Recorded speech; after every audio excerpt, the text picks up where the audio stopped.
I just finished a great meeting with our largest customer.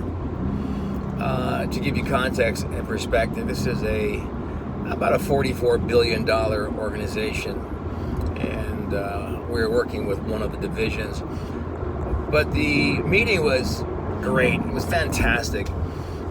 I had the opportunity to answer questions, difficult questions, as to why Synthesis Global, why the Winning Together program. And it was pretty cool because I was really put on the spot, willfully or willingly, whatever the word is there, gratefully actually, because it gave me the opportunity to really not sell the program, but describe how we make a difference, what differentiates the program, and how we inspire people with a sense of purpose to achieve performance results. Greatness, as it were, if you ask me, and by choice.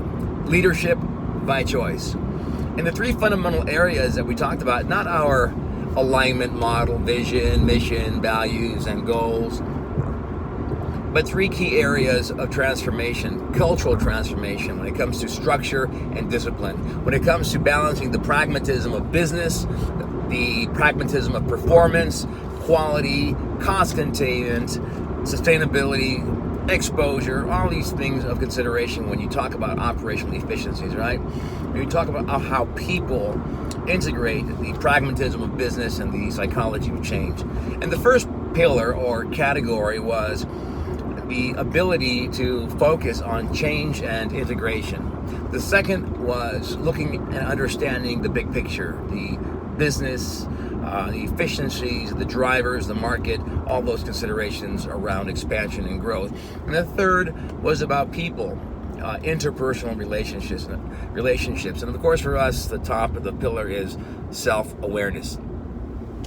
So when you put all this together, you look at change and integration, you're looking at the opportunity to focus on the business drivers, business considerations. Why are we here? When it comes to quality, when it comes to cost reduction, when it comes to reliability and minimizing exposure, the key here are around operational efficiencies, performance metrics, right? Accountabilities and KPIs, as it were, when it comes to competence. And the second piece, as I mentioned, was around the big picture, understanding why we're here. Why does the organization exist? Why do you show up to work? Where's your passion?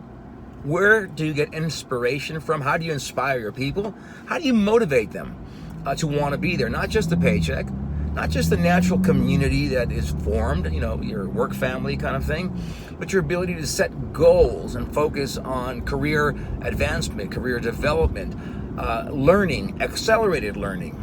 And the third, of course, I mentioned people, which has to do with self-awareness. That's the pillar, that's the peak of the pillar. Self-awareness when it comes to interpersonal relationships, when it comes to the ability to manage these relationships with what? All those wonderful words we use.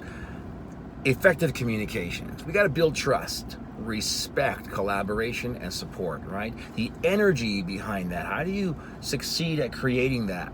And how do you implement this? How do you not just sustain it, but how do you take it to greater levels? And how do you create a culture of excellence?